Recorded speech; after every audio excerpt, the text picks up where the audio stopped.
I'm going to bag the slide presentation at the request of Rutgers here to just move this along, because I know a lot of people are here wanting to hear or ask questions of myself as well as the Commissioner.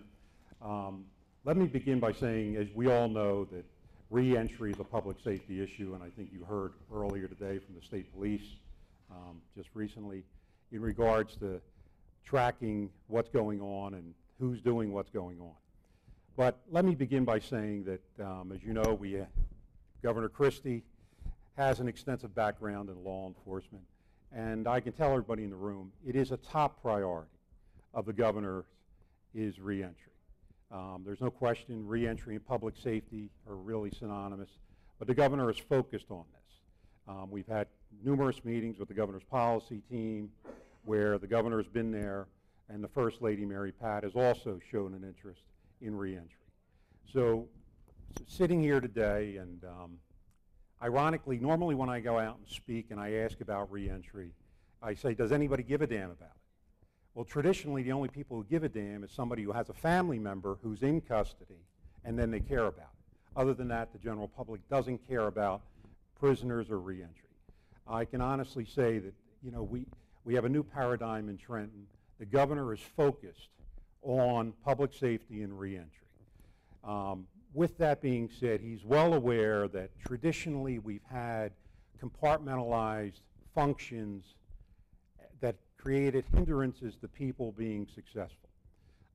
So in the near future, the governor's going to be rolling out his re-entry initiative, but I can tell you it's a holistic approach. Myself as well as him, you know, we both come from a law enforcement background, and we know that there are hurdles that some of the bureaucracy puts in there for our people to be successful, right? As we speak today, the 25,000 people in custody owe over $2.3 billion in child support, right? It is a hindrance for them to be successful when they get out if we do not have some mechanism to help them adjust that. As we sit here today, there are 1.3 million traffic warrants in the ATS system, our automated traffic system.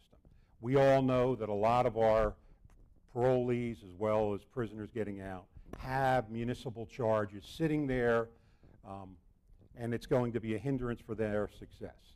As we stand here today, there's 800,000 ACS warrants. They're misdemeanor warrants that are in the system. So if we want to get these people back on the right track, we really have to knock down these hurdles. And that's the good part. Everybody is focused on that. I can go on, and I think everybody in this room knows that, you know, there are problems with driver's license. In this state, if you're in the southern part of the state, there's not many bus services, so trying to work is a problem. So we have to look at how do we give these guys the tool to get to work, and then part of that tool is a driver's license. We can go in regards to the ABC regulations. The ABC regulations are very burdensome for the employer to hire a parolee or a prisoner. The fees are expensive. The penalties are high if they don't follow the criteria. So what I'm getting at is we are looking at all these issues to help get these guys back on the right track. With that being said, over the last 10 years, parole has been innovative. We have looked at best practices out there in evidence-based programming, and I think we have a good menu for our parole board to pick from. We have day reporting centers, we have residential facilities, we have a battery of things out there because we're well aware that one size doesn't fit all. So we are doing that due diligence, and we are tracking national trends. As we heard from Professor Anthony earlier, there are good practices out there. One is the day reporting centers.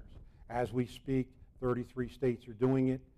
They're expanding them around the country where prisoners would go, get some programming, get some anger management classes, resume building, one-stop employment opportunities. So we're looking at those best practices, and I'm happy to report in New Jersey, over the years, we've been thinking outside the box, and we've done a real menu of different options out there. Again, we all know what gets measured gets done. So we do want to measure our successes and what's working right. And we are looking at all our programming to see, are we getting value out of it? So in summary, I just want to say that this administration is totally focused on public safety, And we all know that 95% of everybody in custody is getting out. They're not staying there forever. So they're getting out. The challenge is, how do we make them successful and productive citizens when they get out? And as I say, it is a new day in regards to, I believe that we have an administration in there that's looking at this from the total package, not just from the correction end or the parole end or the probation end, but really a unified, holistic approach to make these people successful. With that being said, we are strong believers in community engagement. If we do not have stakeholders at the local level, these people will not be successful. They need roots in the community. We're doing that from a number of areas. We're doing a veteran initiative where we're targeting the 330 American Legions that have strong roots and business connections in the community to sponsor our parolees that were veterans. We're having good success there. And our plan is, once we're successful with the veterans, we will be expanding that program for all our parolees. But we all know that we need local stakeholders if we're going to have these people be successful in the community. So Bruce, I hope I was short enough. So thank you.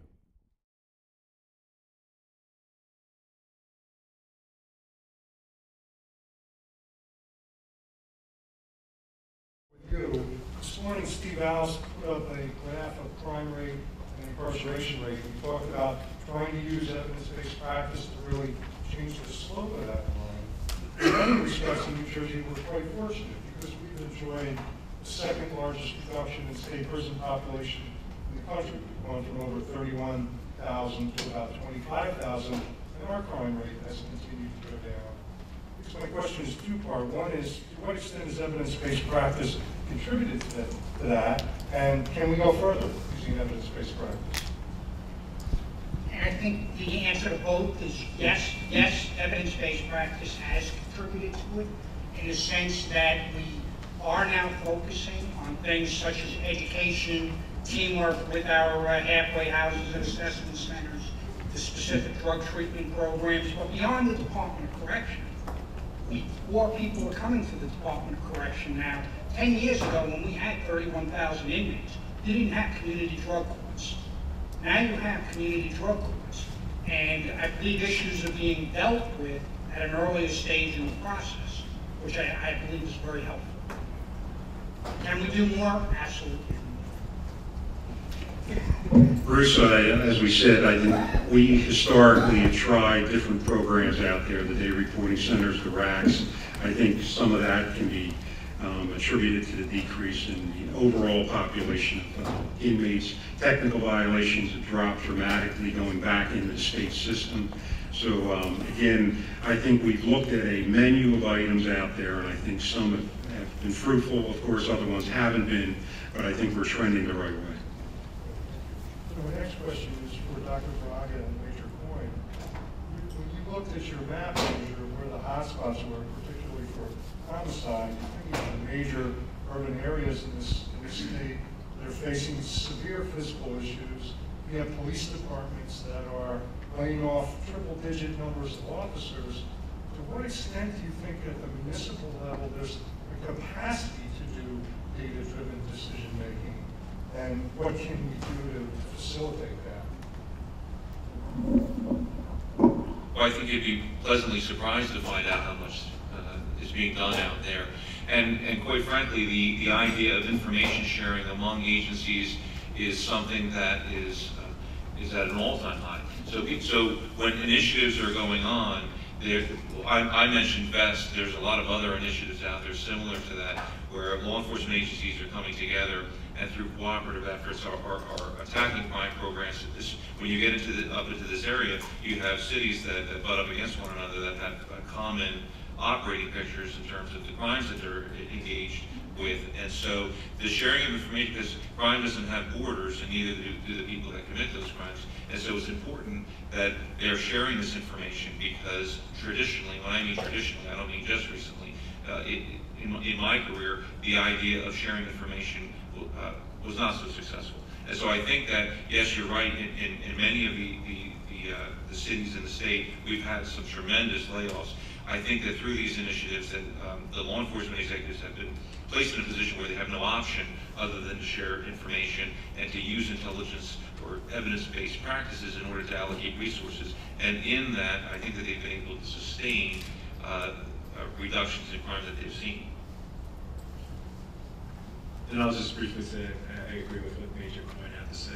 I really don't see any other options for law enforcement agencies given these severe budget cuts in order to remain effective and to keep crime levels at their current low levels or to keep them going down. They really need to focus on those identifiable risks, take a data-driven approach to understanding that, as well as using those innovative practices that have been proven to generate crime control gains in a manner that's legitimate to the community. So I really don't see law enforcement having much of a choice other than to do business this way. Please join me in thanking our experts.